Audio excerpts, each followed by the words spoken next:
10, 9, 10, 9, 8, 7, 6, 5, 4, 3, 2, 1. Hey guys, it is such a pleasure to be able to connect with you one more time through the Capitol Film Arts Film Talk. We really have created this as a way to stay together, and I just realized not too long ago that it was a full year that we started this in 2020, and we have produced 24 episodes, including tonight, 24 episodes that feature some of the region's really talented and inspiring people. So if you have not watched this before, go to our website, which is capitolfilmarts.org, and you can see all of the past episodes online there or on our YouTube channel. But this is a really good way to stay connected. And as we keep saying, this is a business that's built on networking and on connections. So we are in the business of wanting to find ways to connect you to each other. I hope that we're doing that. So we got some cool stuff going on. We got a great conversation coming up with two of the powerhouse women who are running the Women in Film San Francisco Bay Area. And we are actually getting ready to announce the winners of our logline contest, where we have cash prizes that we're offering to the top 3 winners. And I was very proud and very impressed with how many of you stepped up to enter. And in doing that, it just gave me like a relief that there are some amazingly creative ideas out there, and I can't wait to see, what you guys can do to bring it to fruition. But the winner, the top winner, also gets a private consult with Academy Award-winning producer Larry Maestrich, who was on our webcast recently as well. And he will be able to talk to you a little bit about your project and your goals for it. And so I think that if it's a serious filmmaker, it's an invaluable opportunity. So we've just been having a lot of fun with that. We also have been inundated, like seriously inundated, with new memberships that are coming in. That combination of two things, we're getting a lot of support for the work that we are doing, and so people want to be a part of that officially. And then we're also offering a $25 membership fee, which is discounted from $45, and a really good deal that gives people a chance to, put their name in there, put their support in, and at the same time, we're keeping costs low until we can figure out a way to get back in person again. So, enough said with all of that. If you don't know enough about us, go to the website and learn more. Please log onto our Facebook page and be a friend if you're not already a friend. And please send some questions in the chat to these women and find out more about what they're doing in this organization and really how it can relate to not only our region, but to your goals as filmmakers. Or whether you're women or whether you're guys who want to work in a women environment, we want to open this up for everybody. So we have Women in Film San Francisco Bay Area. We have Tasha Nesbitt, and we have Julie Rubio coming in to share their stories about their involvement and their roles, not only in the organization, but also as filmmakers. I was able to see Julie's movie that she'll talk a little bit more about as well. And just, again, I'm so proud of the stuff that's coming out of this region and that people are working on. So with that said, let's open it up and bring on Julie and Tasha. Hello, ladies. Welcome to so much. I don't know what your knowledge or involvement is of Sacramento. We only want to hear good things. So you're welcome to share any of those stories. But as I said before, we really just want to find a way to connect our region with the Northern California Bay Area region and figure out how we can kick some film ass together. Sounds fantastic. Thank you for having us. Yeah, thanks for having us. We're really happy to be here. Yeah, I actually, I have a board member, Donna Lisa Otto, which many of you know. Donna Lisa is one of the most active actors in terms of finding ways to grow, you know, what she's doing, both in skill and classes and everything. But when she finds information in organizations and then brings them back to me and says, you need to check this out. This woman made this film. Here's what she's doing. This is their organization. Her excitement about it. Donna Lisa actually is here if you want to pop her on screen, Steve, and she can tell a little bit more about her story. But it was Donna Lisa's excitement about this organization and these women that made me want to bring them here. So thank you for bringing that to my attention, DL.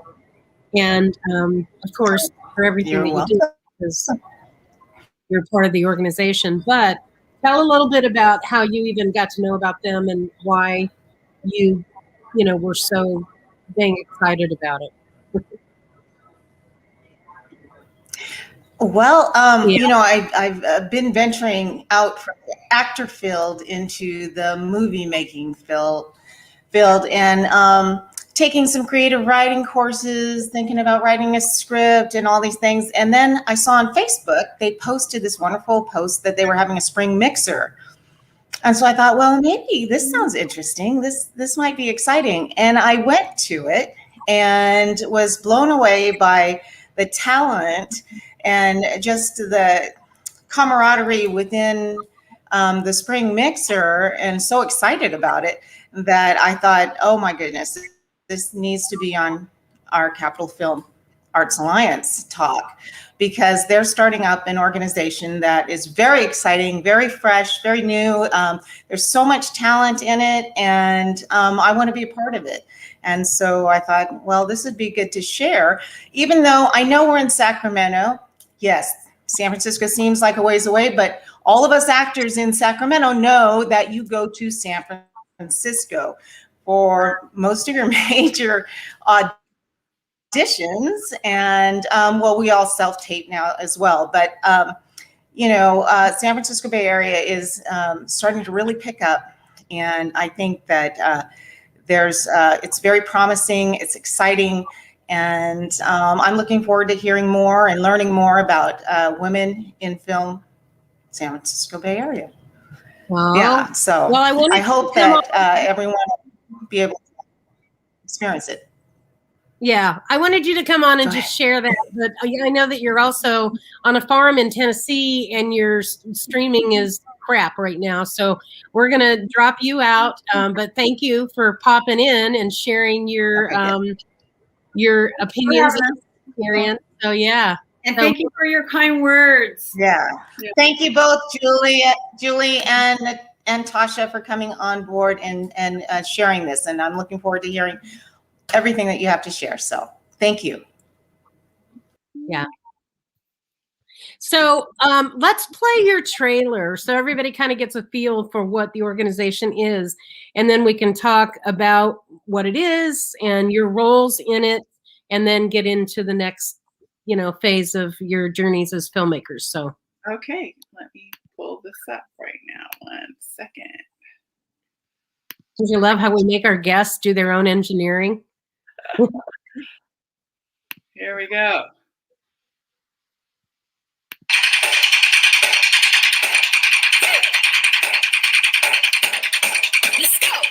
Women in Film San Francisco Bay Area is a fast-growing coalition aiming to empower, promote, and celebrate women's creative work in film, TV, and digital media. I'ma show 'em what I'm made of.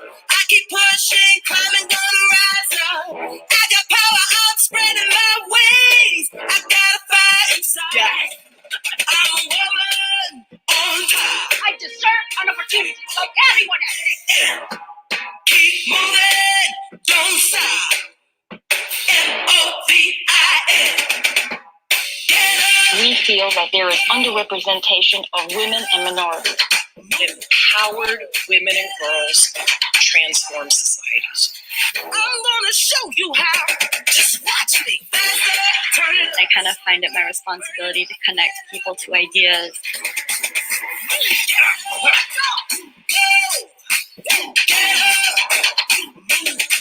Now is the time to come together and amplify women's voices. I'm gonna show you how. Let's move. Through networking, mentorship, workshops, screenings, and more. Move it up. Join us. Work it, shake it up. Move it, take it up. Get it, light it up. Move.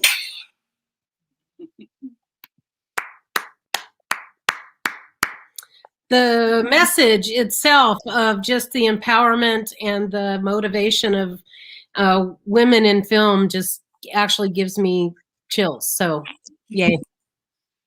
First off, I want to thank Liz Canning for being the one who actually put that project together for us. We're a volunteer run organization, and she is the one who edited that together. So. All right, I guess we can get started. Yeah.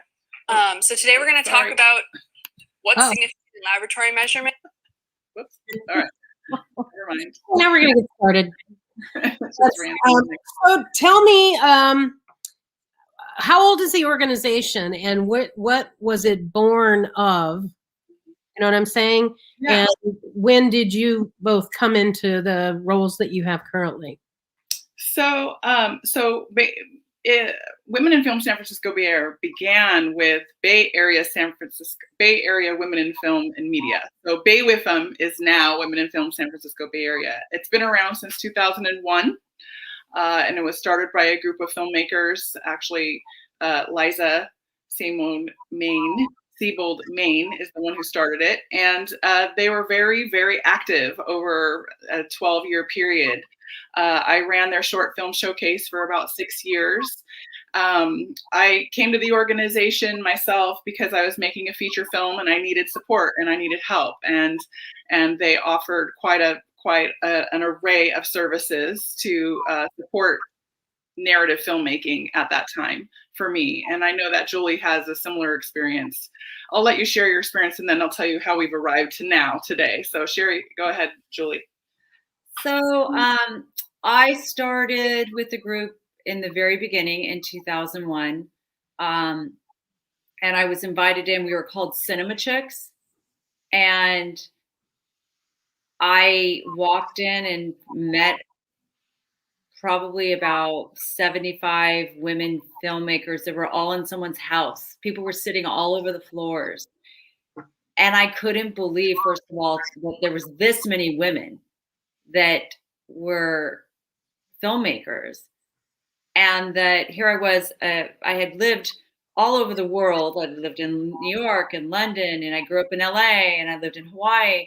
And now here I am in San Francisco, and I'm a mother of a young son, and I'm sitting there on the floor in this room packed full of women, and I'm looking around, and I'm like ready to cry because I found my people. I was not alone anymore, and I realized I had, an outlet for my creativity and resources, and I could tap into those resources, and that I wasn't just going to be stuck at home by myself with my child that, soon was going to be going off to school, and I was going to be just alone with all of this creativity and know where to channel it. So being able to see that there were other people that happened to be women was an uplifting and amazing experience. And it plugged me in like a light bulb. I became alive again. And I realized that I had this source where I could go on. What we have now is like a WIF chat, and I could email out to the world of filmmakers a question, or I could ask them for help, or I could hire them, or we could trade, with each other, and we could actually make something by trading. So it didn't have to be so expensive. We could make films. And I stepped back and was like, I found my home. So this is my home, and I'm happy to be part of it. and I am on the board, and I'm the business director, and I'm always here if anybody ever wants to email me or call me. I'm always available to help. I really think it's important to help, and our organization is a place for everybody to plug in and find their people. So are you guys a nonprofit? Yes. You are. So your nonprofit is kind of like ours, where it's all volunteer run, and we don't have, termed out members. We embrace anybody who comes on and wants to continue to work in some capacity to, make things better. So I love that is the same kind of vein that you guys run on, is just continual volunteer passion. Yeah. Amazing what can get done. Yeah, we our mission is to support women in their creative work and a number of other things, networking, education, around creating a sustainable career, essentially in media and in film.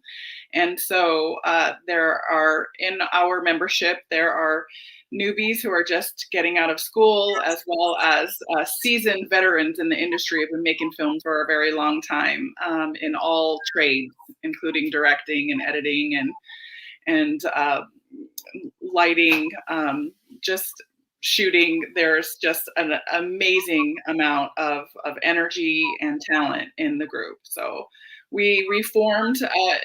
The group sort of fell off in around 2016-17, and in the last 2 years, a small group of us got together and revamped the organization and got us back on track. And we had our first spring event. As Annalisa had attended that spring event, it was upwards of 80 women online during COVID talking about our experiences, and it was pretty fun and incredible. And yeah, thanks.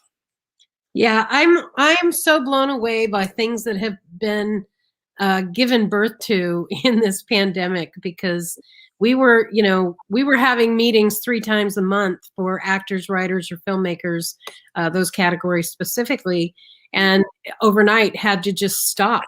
And, we had a newsletter and a website and social media, but, we didn't have any active presence. So it took a few weeks of kind of looking around and looking at each other. And then we realized, let's create this online conversation to at least, keep our name out there and to give people a place to showcase, themselves. And it's really turned into a super fun activity.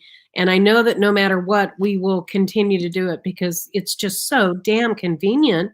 I mean, you're in your living room, you're in your office, so you can't make this any simpler. And the benefit of everyone, and there's several of them that are already chiming in to say hi and wanting to connect and loving the video. So, happy to answer any questions if you guys have specific questions. But it's just really, obvious that there is a lot of interest in what we're doing, what you're doing. So other than the spring mixer, and was that successful in terms of building your membership in any way, or was it just the attendance that you were looking for specifically?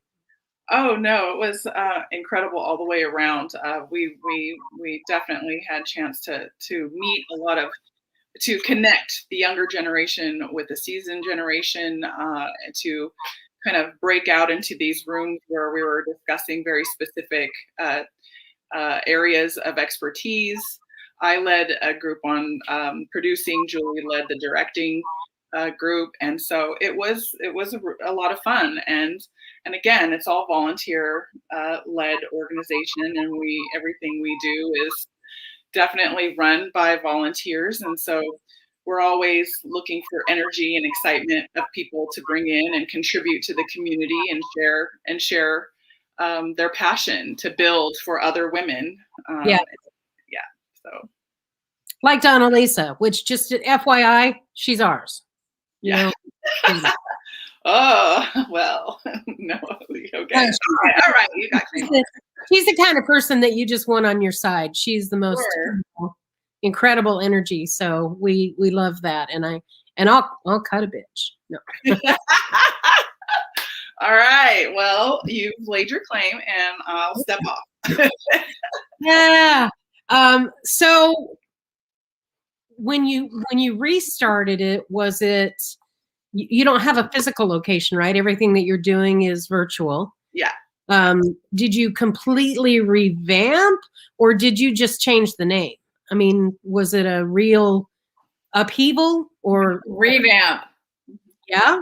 Yeah. I mean, we have stayed true to our foundation and to our soul of our previous Bay Whiff and Cinema Chicks. I think we're completely loyal to the foundation of the group, but there was much because, like you said in the beginning, Lori, this industry has changed so much that we had to just completely tear it apart, do new bylaws, go in and start out from the ground up and build something that I think is so much stronger because of that. We have such great people that we're working with: Carol Hall, Amy Harrison, Diane Walsh, Robin, Broski. Am I saying it wrong? I'm sorry. I always butcher people's last names. And you know, Tasha and I think Tasha really led us with that flame. You know, she guided us and lit the road ahead, and it wasn't going to be easy. But the fact that we were also going through a pandemic together, I think we've been through war together. I don't think anything's going to break us up, which is really nice, you know, to know that we have each other. It was really dark days there for a while. And having an organization of women to be able to talk and share your feelings and still create. I mean, I've been making an entire film, a new film called Tomorrow while I'm doing this. Tasha's making tons of different projects while we're stuck at home in COVID. So, you know, the organization is stronger than ever. Yeah, I love that you're proving that there's no reason to not create. You just have to find the different path to doing that and the people that, you know, understand that. So it's definitely been an interesting year. I have watched with horror where people that rely on the industry to support them have struggled, and others who, thank God, they have a day job and they're, you know, filmmakers by availability, basically. I don't want to say hobbyists because they're, you know, not hobbyists, but they are literally juggling that daytime job. So I don't know what the percentage is with people in your organization that are, for better lack of the word, full-time committed people who work in the industry versus, you know, the part-time hobbyists or people who maintain the day job. Do you have any data that tells you that about the people that are, you know, you're kind of working with in your group? We don't have, right now I don't have like the numbers in front of me, but we do have people who are working in the industry full time. Absolutely. But we have our chicks, our WIFS chat group is 2,500 plus strong with people women in the Bay Area working. Now, whether they're working in digital, in corporate, doing corporate video or doing narrative video, I mean, let's face it, yeah. jobs up here are rare. You know, we're not LA. We have a different landscape. Documentary here is big. So we do have a lot of women working in the industry, but we also have a lot of people who are on the peripherals supporting the industry, right? We have some people who are working in childcare for Pixar, or in accounting industry, or in different roles that support the industry here. So, and then we also have a few newbies who are just wanting to get into it and learn all about it and experience things. So we have the total array of different people who we just want to connect and talk. And it's all about, like you said, Lori, it's all about people making those connections and supporting one another, and really just growing the community so that we know we're not alone doing what we're doing. Filmmaking is hard work, and it can be very isolating sometimes. Even though you're working with a group, you're doing a lot. So it's just nice to have that network, that possibility out there to network with others. Yeah. And you also mentioned that you do workshops. Can you tell me a little bit about the topics and the instructors? Because that's one of the areas that we are leaning towards quickly, is education of a lot of the different below the line positions that, you know, we need to strengthen our workforce of, you know, everyone. But what are you guys focusing on with your group? Well, I can talk a little bit about Diane. Well, she's a mentor, and she basically helps mentees looking for long-term guidance, you know, people that really want to be able to ask someone for advice, and build a really creative relationship with them, and being able to, you know, that it kind of can benefit both parties. It's not just, you know, necessarily only one person is just facilitating, but she gets people together, and she helps someone that maybe isn't quite as experienced find someone that is, and she's very great at just figuring out those benefits that you know, people have for one another, that they can just kind of share. And you learn. I mean, I know a lot of stuff, but then I hire on. I do a lot of mentorship myself. I'll hire on an intern, and they know so much more than I do. And they think so much faster and clearer than I do. And these kids that just got out of film school, and they're not kids, but you know, I feel old now. They know so much more than I know. They're just quick. And they get on the computer and they just whiz through, and I'm just sitting there going, but how do I get? We're still sorting through our Rolodex. Yeah, and they're like, you have the caps lock on. Turn the caps. I'm like, oh, is that the problem? Dang. And the landscape's changed, right? In terms of being able to, platforms to be able to showcase your work. So, you know, they know that in and out, and we're learning still. So. Yes. Oh yeah. So that mentorship is really important. Carol Halls has a writing, what's it called, Tasha? It's our script, we have a screenwriting incubator. Yes. So Diane with the mentorship program and Carol are both on the board of directors of Women in Film San Francisco Bay Area. So you can, we have a script incubator of writers that are working on pieces. It's a writing and feedback group. So that's also going on in terms of a workshop. And we're building more out as we keep going, because through COVID, we were sort of at a standstill. So we're just, you know, getting the ball rolling again. Well, my guess is, because you're virtual in everything that you're doing, you're probably poaching quite a bit of Sacramento talent, just because, you know, if they're looking for what's out there and it's accessible and it relates to their particular needs, hallelujah, when they find, you know, something like you. And I would certainly be interested to know, I know Donalisa certainly is lobbying hard, but you know, how other people are benefiting from that exposure. And I personally would like to get more connected to understanding what you do and how we can cross-pollinate each other. Absolutely. It's all about supporting each other's groups. It's not a competition. Yeah. And especially local. I mean, again, when everyone starts meeting individually, you're 3 times a week will pick up again. And it's just invaluable to be in the same room with people. It really, truly is. So much. We can't wait for that to start as well. I mean, so when you're meeting, where are you meeting? What facility? Well, right now we're all virtual still.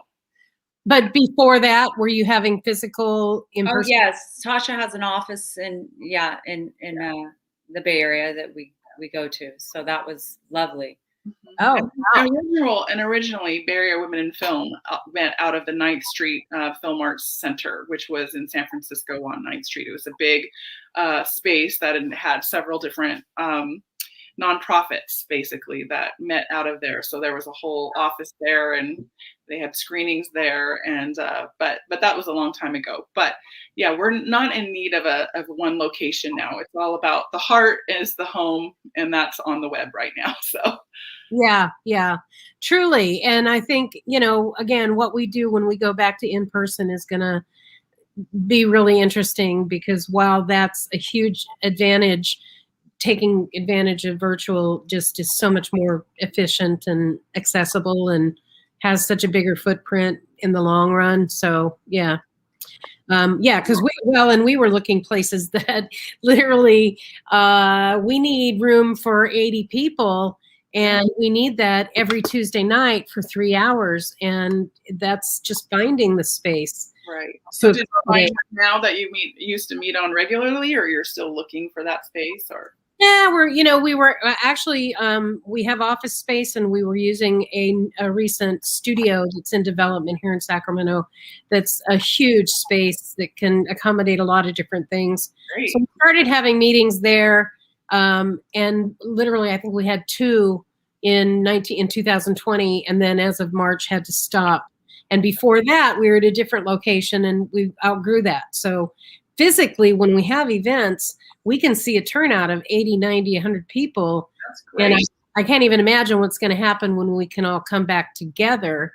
But I have a real affinity for, encouraging women as a group. And I want to see how we can do more of that through the CFAA. We really don't have that mindset. It's more just about filmmaking in general. But one of the very first short films that I produced, I think it was in 2003. Erin, if you're out there, you can correct me. Was called The Pink Dress. And it was a female writer, director. I was producing, and we decided, just because we wondered if we could, since it was a very female story, can we do this with an all-female crew? And at that point, I'm like, God, I don't even know if I know enough people who can fill all the gaps. And sure enough, it wasn't long before we did. And so that film was made and completed with a 100% female crew. I was so proud of that. Yeah. Just being able to, oh my God, back in the day when, we were just starting to talk about filmmaking. And so that is still in my heart as a incredible memory, of accomplishment. So want to do more for sure. Yes. I do want to talk about, hold on a second, I want to just see, because we had questions. Sarah Garner wants to know more about the screenwriting workshops and where she can find more info on it. She's an amazing writer. She's in our screenwriter lab and a published author, so she's a good one. So what you can do to get in touch is reach out to, I'll put the email in the chat, and you reach out and sign up right now just by reaching out to this email, and then someone will basically put you in touch with Carol, who's the director of the group, and get you. They meet once or twice a month, and so let's put that. Yeah, I would say in general, there's a couple people asking. Jody's asking about wanting to know links. So go to the website, Jody, and we've got that shown here. It's WIFSFBA.org. It's posted here. Steve just added it. So go to the website, and they can find out more about the specifics and scheduling and and programming. What I do want to talk about too is, you know, it takes a village, and it takes a village of really talented people to make shit like this happen. I know that. So I applaud you. I don't know how many people are on your board.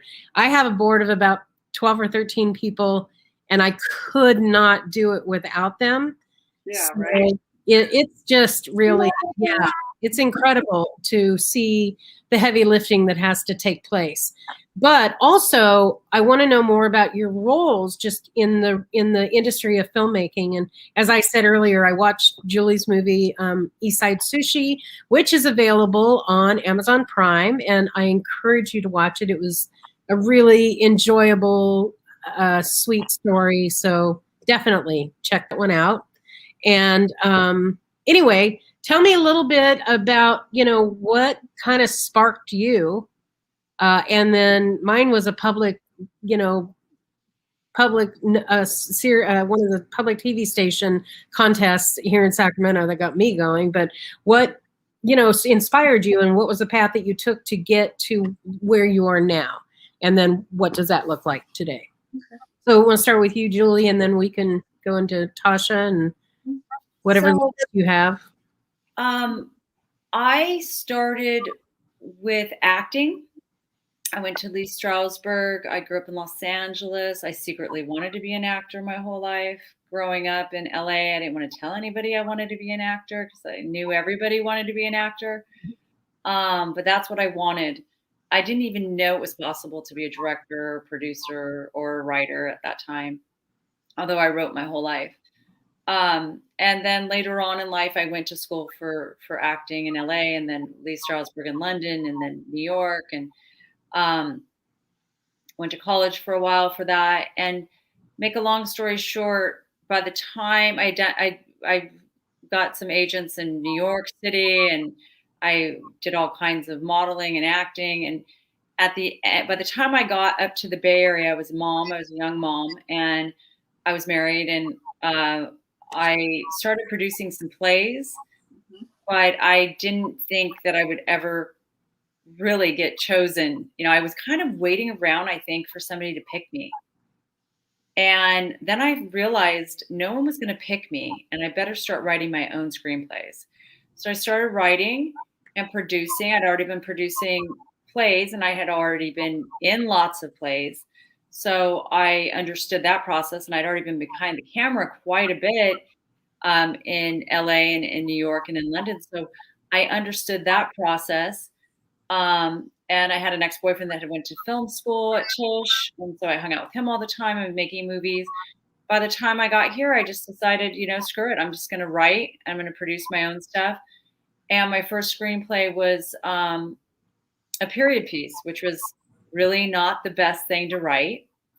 It took me 6 years to write it, and it was about the Impressionist painters and their friendships and relationships. And it was a big, big, big mistake because I wasn't going to be able to make this feature-length film because of all the costumes and the war and the money. I needed like $25 million, and no one was going to give me. So I ended up making a short from that. And then from that point on, I just kept writing and producing and directing.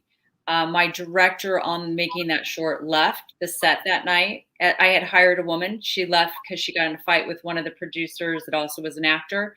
She ended up crying and leaving.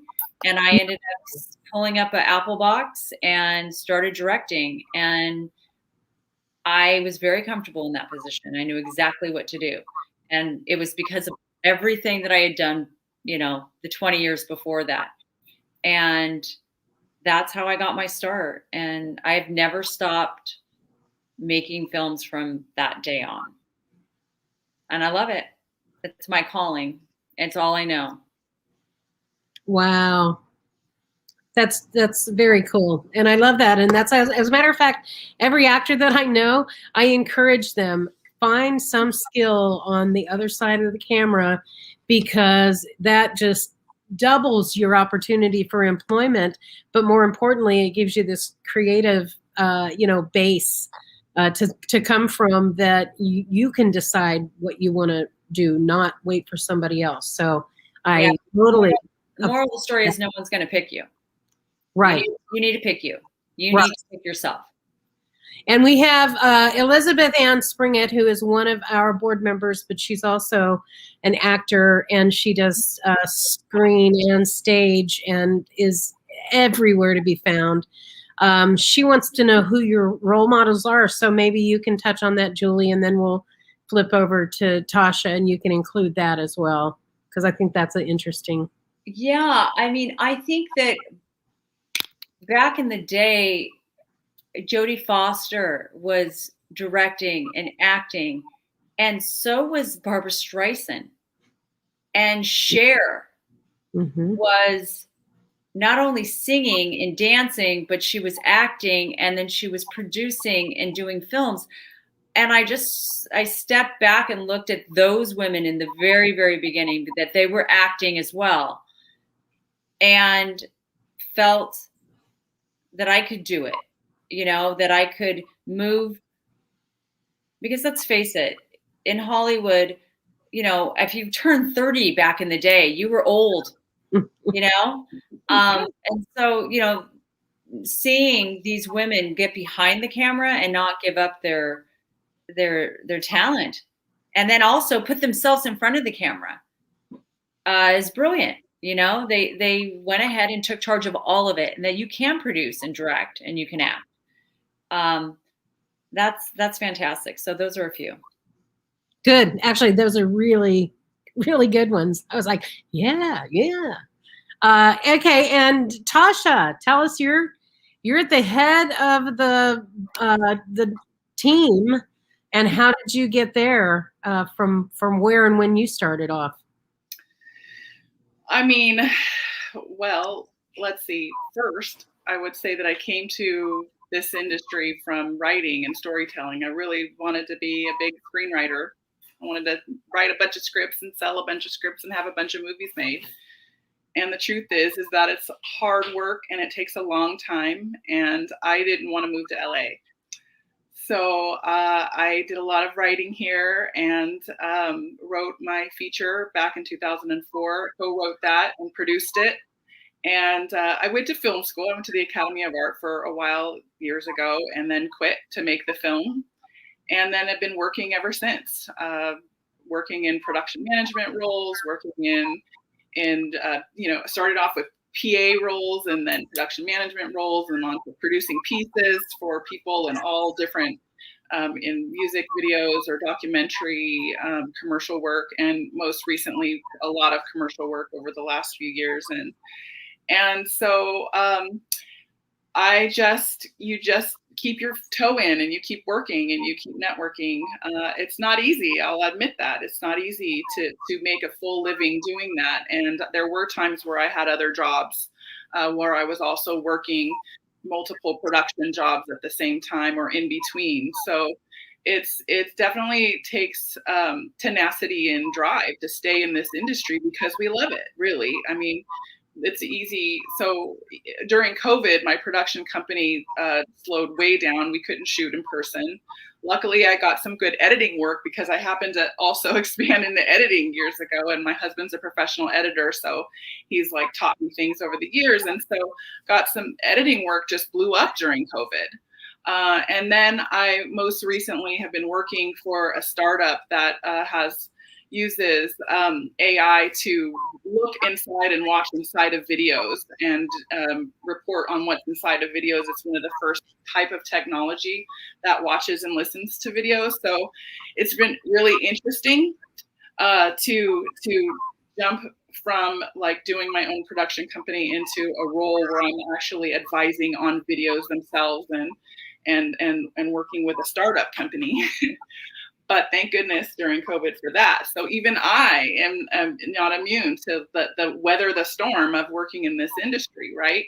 But you still keep on and you still keep working on your creative projects and you still stay involved in these kinds of groups. So I'm really this group of women that run Women in Film San Francisco Bay Area. My role is really to support all of us in doing what we all do best, right? And that is to shine. So So really, it's just the same, Lori, as you holding this space for people to come together and to continue the discussion and the work of this creativity and telling stories and being present with one another around filmmaking and around narrative storytelling, and which transcends into corporate telling. Any video or any kind of video that you're working in the corporate world, you still have to have storytelling skills. You just have to to set yourself apart. Otherwise, you're just making, whatever. But totally. So what's your interest as far as writing? Do you have a particular genre that you lean towards, or I really love all kinds of I love good stories. It's so crazy that I blank on like all of my favorite films. I'm really a fan of vampire films. A lot of people don't know that, but I'm a fan of sci-fi and vampire films quite a bit. So along with every other amazing story that I love. And there's so much good, actually, there's so much good TV happening right now, to be totally honest. Of course, all my favorites were in films back, when I was growing up and watching movies. But now there's just such great storytelling on the television. So I have so many platforms. Like I'm so blown away by how much content is out there and how many homes are there for people that aren't restricted by language or time frame or accessibility. It's again so exciting. When I worked in the industry, and I was the vice president of distribution for a film company, and we did film production and distribution. And to understand distribution then, this is not even 10 years later, and it has turned completely around. It is not anywhere near, it used to be you had deals that you did were DVD sales, and if you could get your DVD in Walmart or your movie on HBO or on Netflix, that was the end-all be-all of any kind of distribution deal. And, VOD has just opened it up, and all of these different platforms, I think, the creativity is just incredible. The opportunities. I love that. Yeah.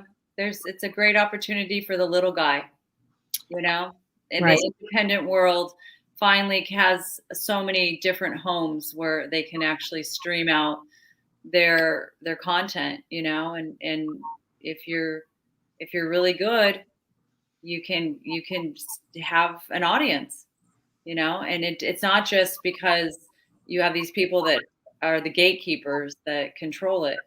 You actually, have from Instagram Live, to YouTube.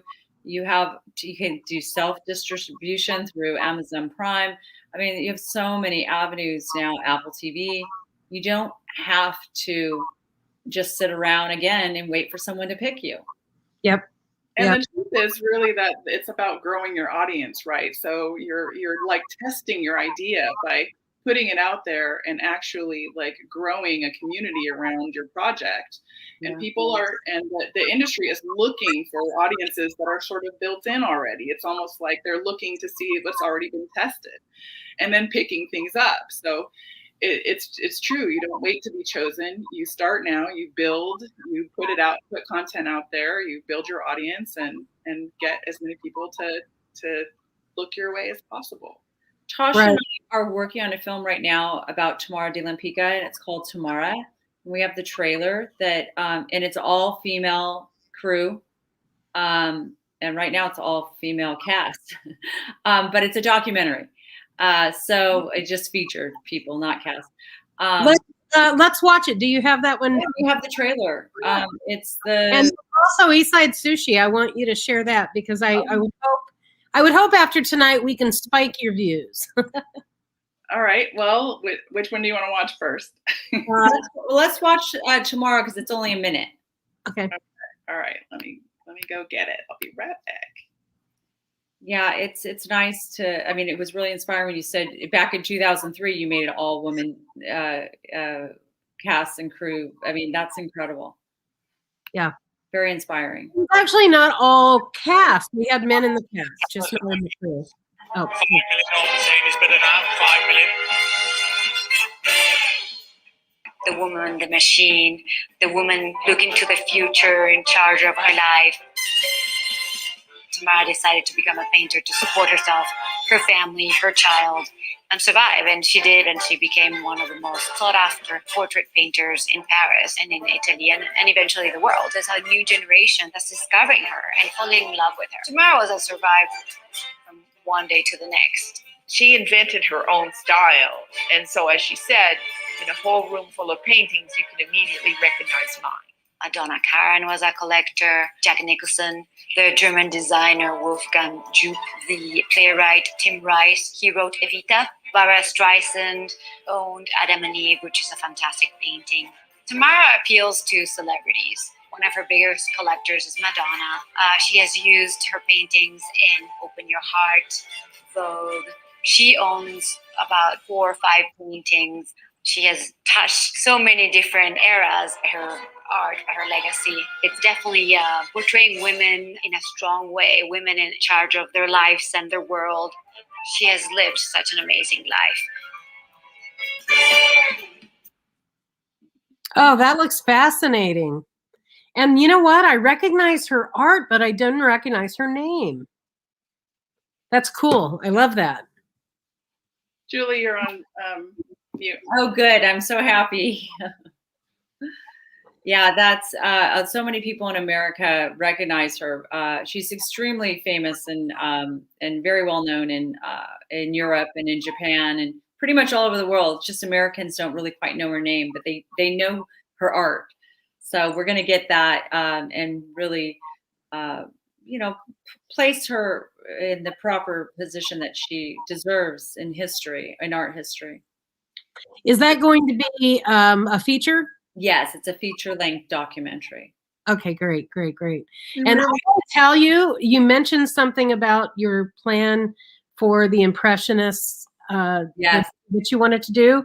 And I will tell you, the first thing that went through my head is that reminds me of the same kind of value that Hamilton brought to stage. Yes. Where you're teaching something and you're showing something vibrant attached to it, and the people that they were all connected that you never really thought about, and the era that they were all living. I would pay to see that movie. Yes. I mean, I know it'd be a bitch to make because holy moly, it's got so many moving parts and an era, picture for sure. But I loved that idea. As soon as you said it, I'm like, oh my God, I would watch that. That's awesome. That's for later. I'll do it later. Yeah. Be sure and let me know. Yeah. Your art is the second highest purchased cost for a piece of art below Georgia O'Keeffe. She really is literally the second most famous artist in terms of that. We don't know her name, but we know her art, right? And she happens to be a woman. Is that anything that you're particularly going to on purpose, or is that just always trying to make powerful films about women and that empower women? Her life, I mean, she made it through 2 different wars. She lost 2 different husbands. She was the breadwinner for her entire family. And as Tasha just said, back in 2020, her painting sold for $21 million at Christie's, making her the second highest grossing film painting that had ever been sold by a female artist. So, she's definitely coming back again. She has these resurges that kind of happen, but she's never really gone away. She's always been there. So that's been really fun to work on this. And, the thing is with COVID, we're locked inside. So, and it was really scary there for a while. So it's like you take all this pain that you have and you make something. Tasha's working for this really great company right now, and she's making something amazing. It's like you go in and you take all the darkness and all the pain and all the fear, and you turn that into something beautiful, because it's just as powerful as, anything, that all those feelings. So I think it's really important right now to at least, yeah, you got to feed yourself. So feed yourself, but then at the end of the day, I don't care if you're coloring in a coloring book, or you're painting by by numbers. Do something that inspires you and that lifts you up, because it's been a scary year. And it's all made possible by community, right? I wouldn't be working on this project if it weren't for women in film. 100%. With Julie, right? You're meeting other people and you're creating things. And that possibility wouldn't have happened if we weren't here together working on it. Couldn't make this film without this organization, without. So we're encouraging you all out there to get together, because that's what it's about, is creating together too. Now, are you doing it through the organization? Is that opening it up to potential funding because it's done that way? Or is that even anything that you're searching to? We haven't even, right now we're in the funding process. So we're having an event on July 10th, and we're going to be auctioning two posters from the film off. It's a private event, so we'll definitely get you an invitation, and it's just going to help with funding to get us some finishing funds. So we are in talks with a couple different distribution companies to kind of figure out if they'll sign on board, and we're just looking for funding right now. But we've been making the film, rubbing two pennies together, and it's unbelievable. We're 25 minutes into the film. What's happening when you do that? Yeah, and if the golden egg goose outside, yeah, all of those things. We're just begging and stealing. Actually, haven't stolen anything yet because I don't leave the house much, but I definitely have been borrowing and begging a lot. So it's been amazing. Yeah, I relate to that. All of us in filmmaking, if you started off without somebody handing you an open bank account, you know what that's like. We've definitely been there, done that. Let me check really quick and see if we have any questions specifically. People are making some comments. Sarah Garner is saying documentaries seem to be big in San Francisco, but she's curious if fictional storytelling is reaching out, or is it still pretty much based in LA? Did I say that right? Oh, people are telling fictional stories everywhere. Yeah. And now that everyone's got cameras and it's getting in there and doing it, and also learning the craft, right? I won't lie and say that it's easy to go and pick up a camera and start filming a really beautifully shot things. It combines so many different technological knowledge to do the camera and the lighting and then also producing and directing. It's a lot. So you need a team and you need people, and you just keep on doing it, but yeah, there's a lot of people telling fictional stories, and you have to, or narrative storytelling still. It's just our group is trying to bring everyone together. Yeah. Because storytelling. Yeah, she's also asking if you're seeing more larger works that are being produced for streaming networks in San Francisco than in the last few years, which I would assume would be the case just because of how we're all working. But yeah, I'm not tapped in to all of the production companies that come here to shoot, but there are many that come to shoot in Marin and San Francisco. And Netflix is working. There are many people in our group that are working on those productions in various roles. Yeah, and I know that the San Francisco Film Commission is now offering a $600,000 rebate. So and we have such a beautiful city to film in. So if you have an office and you actually are filming in San Francisco, they're making it worthwhile by giving that $600,000 rebate. Yeah. Excellent. Yep, that's the stuff we need to do locally. We absolutely have to pursue that. And why am I out of power? What? I hate this. I hate digital Technology. technology. You gotta love it. I know Can't that live with it. Can't live without it. yeah, right. Well, you know, we're definitely efficient. So if somehow we shut down, then thank you all for being here and being a part of it. This has been a really interesting conversation, and it allows us to, again, expand outside of our own borders to see a little bit about what's going on. We want you to know that we're a resource. We want to be a resource of yours, and I just dig what you girls are doing. And the whole, you know, girl power thing is something that makes me very proud. So let's cross-pollinate on our socials. Everybody, just check us out on Facebook and Twitter. Oh, yeah. And well, remember that we're here. So when you're in that region and you can think of anything that they need from your neighbors to the, you know, west, east, you know, you pick up the phone and call us, and we will make sure that you're connected to whatever it is you need to make things happen. And also, you know, as your films are produced, I want to make sure we know about that so that we can share wherever they are and whatever they are. So Eastside Sushi, for sure, you guys need to go see that. Amazon Prime, and then anything else, we will share that information as we go. This conversation will be archived on our website, and I'll send you guys a link as well. And so that way you will be able to see what you look like on screen.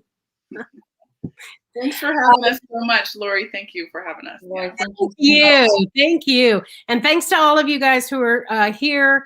I will announce when our next webcast is and what location it's going to be. It's going to be a secret. All right. Love you guys. Thank you so much for being here. Thank you. Thank you.